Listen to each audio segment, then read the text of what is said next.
ఒక్కసారి ఊహించుకోండి, India Pakistan world cup final match జరుగుతోంది.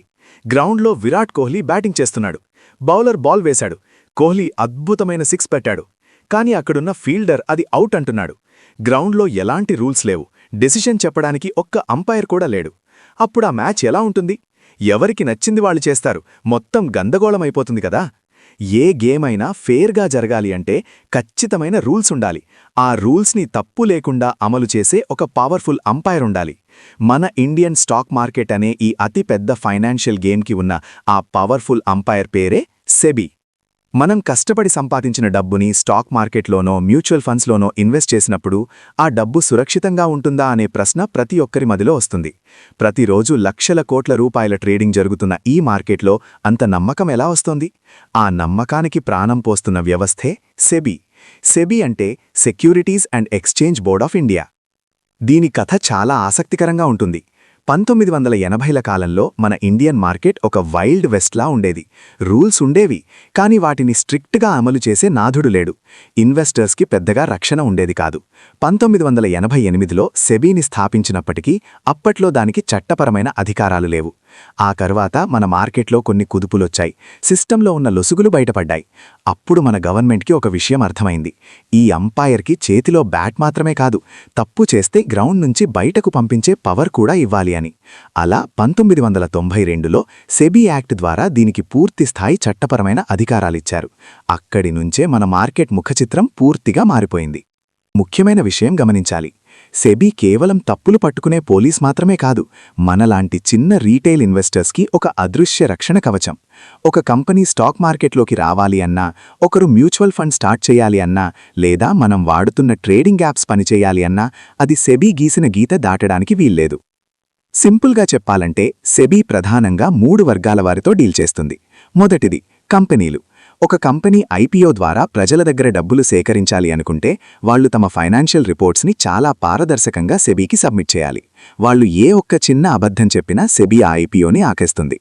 రెండవది మార్కెట్ ఇంటర్మీడియరీస్, అంటే మన బ్రోకర్స్ మరియు మ్యూచువల్ ఫండ్స్. వీళ్లు మన డబ్బుతో వ్యాపారం చేస్తారు కాబట్టి వీళ్ల మీద సెబీ కన్ను ఎప్పుడూ ఉంటుంది. వీళ్ల అకౌంట్స్ని రెగ్యులర్గా ఆడిట్ చేయిస్తుంది. మూడవది మరియు అత్యంత ముఖ్యమైనది ఇన్వెస్టర్స్, అంటే మన హక్కులని కాపాడటమే సెబీ మొదటి ప్రాధాన్యత. చాలామంది చేసే తప్పేంటంటే, ఒకవేళ మనం వాడుతున్న బ్రోకర్ యాప్ కంపెనీ మూసుకుపోతే మన షేర్స్ అన్నీ ఏమైపోతాయో అని భయపడతారు. కానీ నిజానికి మీరు కొన్న షేర్స్ ఏవీ ఆ బ్రోకర్ దగ్గర ఉండవు.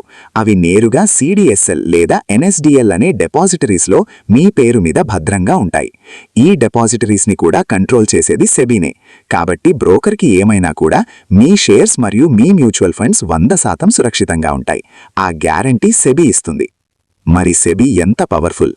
ఎవరైనా కంపెనీ ఓనర్ కానీ ప్రమోటర్ కానీ ఇన్సైడర్ ట్రేడింగ్ చేసి తప్పుగా డబ్బు సంపాదించాలని చూస్తే వాళ్లకి కోట్ల రూపాయల ఫైన్ వేసే అధికారం, అవసరమైతే వాళ్లని జీవితకాలం స్టాక్ మార్కెట్లో అడుగుపెట్టకుండా బ్యాన్ చేసే అధికారం సెబీకి ఉంది.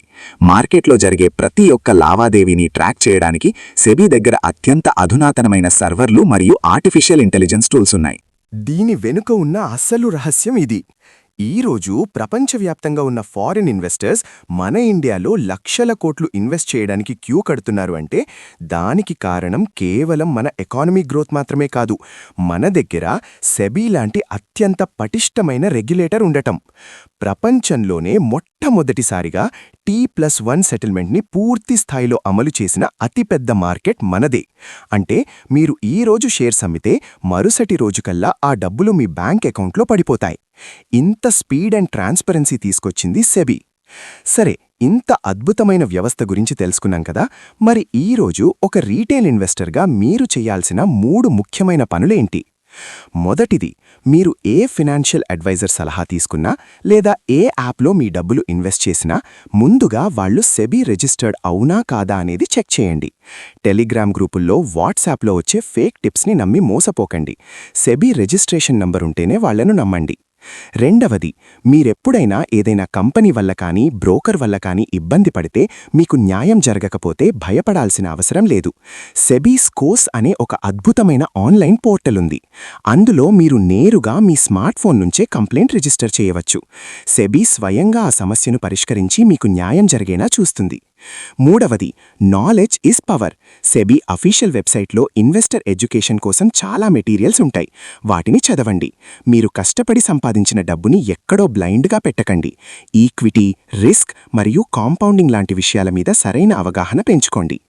చివరిగా ఒక్క మాట, మనం మన పనుల్లో ఎంత బిజీగా ఉన్నా రాత్రిపూట ప్రశాంతంగా నిద్రపోతున్నాము అంటే బార్డర్లో మన ఆర్మీ మనల్ని కాపాడుతోంది అనే ధైర్యం. అలాగే స్టాక్ మార్కెట్లో మనం పెట్టిన ఇన్వెస్ట్మెంట్స్ గురించి టెన్షన్ లేకుండా ఉన్నాము అంటే దానికి కారణం మన ఫినాన్షియల్ సిస్టమ్ బార్డర్లో సెబీ అనే ఒక బలమైన సైనికుడు కాపలా కాస్తున్నాడు అనే నమ్మకం. ఈ వీడియో మీకు నచ్చితే లైక్ చేయండి, మీ ఫ్రెండ్స్తో షేర్ చేయండి. ఇలాంటి మరిన్ని ఫినాన్షియల్ అప్డేట్స్ కోసం ఫిన్విరాజ్ని సబ్స్క్రైబ్ చేసుకోండి. జై హింద్.